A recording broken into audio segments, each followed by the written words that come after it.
We are with Taylor Bradford of the Gloucester Daily Times. Once again, we check in with Taylor every week to see what she is working on. And Taylor, you have a huge emphasis on schools reopening. Yes, so here in the Gloucester School District, schools opened up this week, actually yesterday, for whether that's hybrid, in person, or remote, depending on the preference of the parents and children, but also depending on the school, elementary, middle school, and high school. But yesterday morning around 7 a.m., I drove into the city and just took a drive around Cape Ann to kind of see what was similar and what was different this year compared to other years, looking at the first day of school. And to be quite honest, things looked pretty similar to past years. Kids were having their backpacks. Everyone had their certain style that they wanted to wear for their first day of school. I even talked to a few kids, and when asked them with no context, what are they most nervous about? Some of the ninth graders explained to me that they were most nervous about making friends and about not getting lost in the school building and about getting their homework done on time. So things that are, age-old concerns, still valid concerns, but age-old concerns that, the three of us all experienced at one point as well. But when talking to parents, it was a little bit of a different tone. It was, are they going to stay safe? Are we going to be safe because they're going back to school? I had the opportunity to speak with Jen Holmgren, a counselor at large here in the city, and her daughter Lizzie, and they're choosing the remote academy option, which parents had the option to do, which is doing school at home, kind of what we saw, a little upgraded version to what we saw this past spring. And, Lizzie similarly was saying, it's going to be hard, but her concerns are the same, of getting her homework in on time, staying out of trouble. But their emphasis was being able to see family. And so that's why they chose to keep Lizzie at home. And, how old is Lizzie?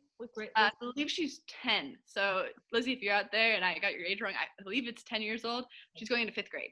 So a big year, but kind of, saying it's hard to stare at a Chromebook all day. It's hard not to see your friends as you're learning. So those are the things that were a little bit different, right? The similarities to past years is running to the school bus or, trying to figure out what your homework is. I even saw what would soon to be a dad have 4 boys lined up, trying to take a photo for their first day of school. And, I'm sure maybe it was a little bit nice. He didn't have to try to beg them to smile because they were wearing their masks. So, there are some perks for parents who have maybe a little bit more persistent children out there. But so I really spoke with children yesterday. So I don't know how it went for teachers. And that's one thing I'm going to be following up on, and seeing, as they continue their discussions with the administration, as they're looking to continue that conversation and welcome students in, what does the first week of school look like? So I'll be following up with them at the end of this week, beginning of next, to kind of see what have things looked like, what are going to be improvements, what has worked better than they thought they would. But that's kind of the first day of school. Also on the first day of school that evening, the school committee did meet and approved sports for this fall. So if you are a sport fan here in Cape Ann, get ready, because soccer, field hockey, golf, and cross country are going to be happening. So I know Nick, our sports editor, is pretty stoked, and they're going to be, some things that are, familiar and similar this fall amongst a year of so many things that are different. I didn't hear football in there. No football, right? No football, unfortunately. So Thanksgiving will look a little bit different. But I mean, soccer is a great sport. Who knows? Maybe that will take the lead here in Cape Ann. Yeah. Well, I want to get back to the little kids, or even not so little. Did you talk to any child who was really nervous about COVID or had a sense of COVID? Was it more about going back to school for them and less about being scared? Is that? It seemed to be less about being scared and more about kind of again, I spoke to a small pool of children, trying just to quickly catch them before they got on the buses to go to school. So I can't speak for all the children here in Cape Ann, nor would I want to, speak on their behalf. I'm a little bit older than them, but it seemed that the sentiment between, young ages and those middle school, high school students was kind of, we're just nervous about making friends. I mean, if you think about it, this spring, they really didn't get to see their friends at all. And so that kind of push to be able to see those that they love hanging out with is that much more. Granted, this summer, they could go to the beach, they could, there's a little bit more wiggle room. and less of that kind of mandate from the city and from the state to kind of keep apart. But definitely, yeah, I think personal connections is going to be good. And it's going to be interesting to see how this generation of school children kind of goes on. And that's something we can only see, 10 years from now. But something to think about, something to see. And as we continue to do daily life here in Cape Ann, how this affects us later on down the road. It just speaks to how we all want those social connections, and mostly kids. I mean, they just need it. It's like a hunger with them. One last question though. How about getting on the school bus? Did you see, is there a certain protocol for kids getting on buses that you witnessed? So I didn't go into the school buses. I know our photographer was able to kind of see things a little bit. It seems that there are distance, and again, kids can't all cram into the one seats. That whole idea of trying to get to the back of the bus because it's the coolest place on the bus it is not something that's encouraged. All the kids are masked, they're distant, and they kind of separate them. Similar to, when you think about the CATA buses and trying to keep people distance who aren't a part of the same family groups. And if you see the buses driving around, everyone is masked. Everyone is masked and trying to keep this distance. So it seems from just a brief observation that things kind of, I'm sure there are speed bumps along the way, but it seems that kids got on and off the bus, and we'll just see what next week holds, and seeing if, everyone's able to continue to comply as the school year continues. Great stuff, Taylor. We'll check in with you next week. All right. Have a great day, guys. Back once again with John Penaloza. He's the admin for Rockport Stuff, the incredibly engaging Facebook group. And each week, John checks in and kind of tell us what kind of stuff is happening in Rockport. So, what kind of stuff is happening in Rockport? Oh, dude, there are some murky happenings afoot. That's for sure. So we've got like 2 or 3 posts of water coming out of people's faucets in Rockport that looks really nasty. It's nothing I'd want to drink, right? Yeah. It's like the water that's equivalent to the air that's on the West Coast right now, which is ridiculous. But yeah, I don't know. We had a big issue with the town system, and I know we're down to like 1 thing that does some cleaning, where we had 2, and we thought we could push through it, but I think they got to do something about this. Is it potable at all? Dude, it looks nasty. It looks brown. I've had this happen when they're cleaning pipes sometimes in my house. Like if the fire department goes out and like flushes out a hydrant or something. And it turns murky, right? And if it settles, it ends up with this like very fine silt at the bottom of it. And you can totally taste it, Yeah.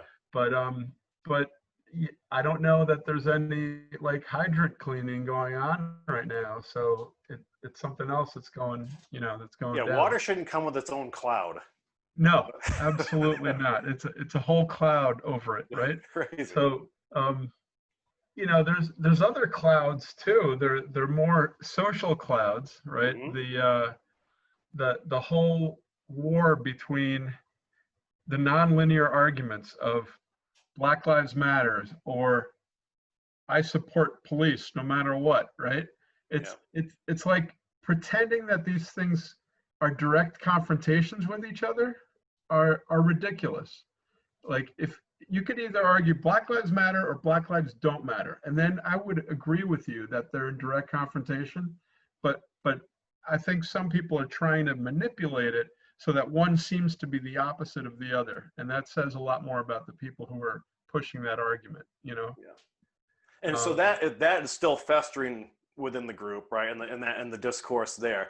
So, I actually went out to my clients in the past week and said, literally, what is going on the social platforms now. If you like certain types of content, that's where they're going to flood you with.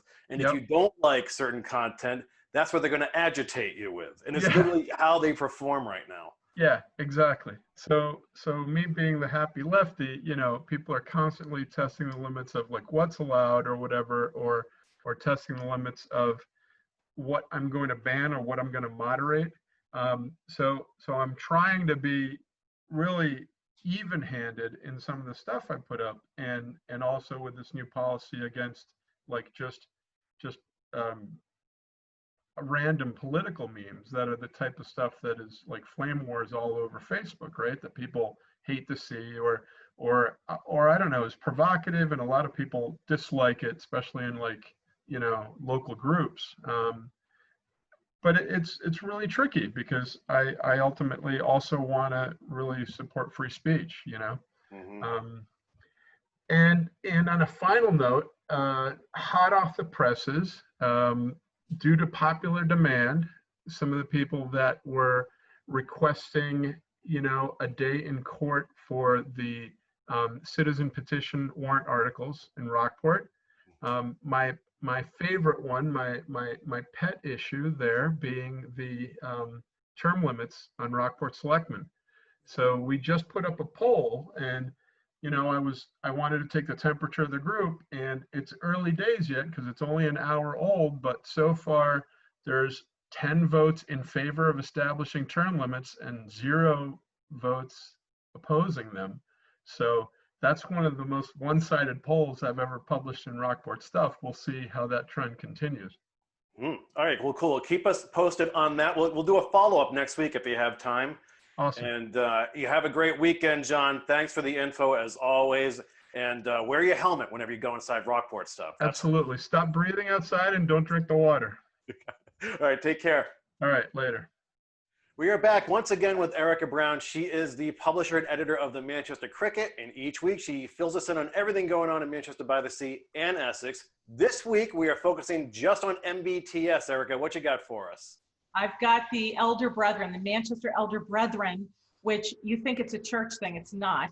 It's a 143-year-old fraternal organization in Manchester that is responsible actually for, if you love Tux Point, and Tux Point is a jewel in because it's a public park right next to the yacht club in Manchester, but it's open to everyone. It's got the beautiful rotunda. It's got parking. It's a lovely park. And they are responsible for the fact that we have it. It's a men's only. It's one of 3 men's only organizations in Manchester. And every year they have what is colloquially called the Old Man's Chowder Picnic. It happens every September. And I know that, Kory, you know a little something about this because you were the featured speaker last year, right? I was. It's a great group of guys, and it was a big privilege to be able to do that. Down at Tux Point, we had our chowder, and the Cub Scouts were there doling it out for everybody. It was a really nice time, and I knew they had to change things up this year, obviously, because we're living in COVID, the COVID era. But they had a really cool featured speaker this year, and Mike Chapman and the gang there, they do a great job. They always get really good speakers, right, Kory? They do always get really interesting speakers. It's usually at the picnic itself. This, of course, was a couple days early. And then on Saturday, as I mentioned, they switched it up, and it was a grab and go. So you were able to actually drive by, and they basically really pressured people to register. And they said, listen, if you don't register and get on board, you're going to drive up and you're going to drive away hungry. That's what they told everybody. Very welcoming.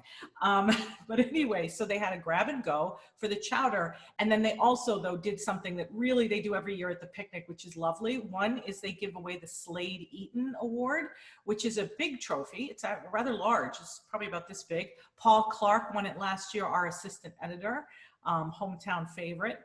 This year, it always goes to an individual, somebody who's really contributed to the community.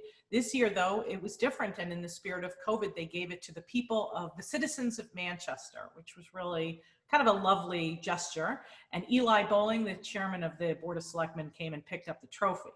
So that was that. The other tradition they had, which they followed through with, and they did this kind of within safety zones, is they gave away the Boston Post cane. The golden Boston Post cane. Do you know that tradition?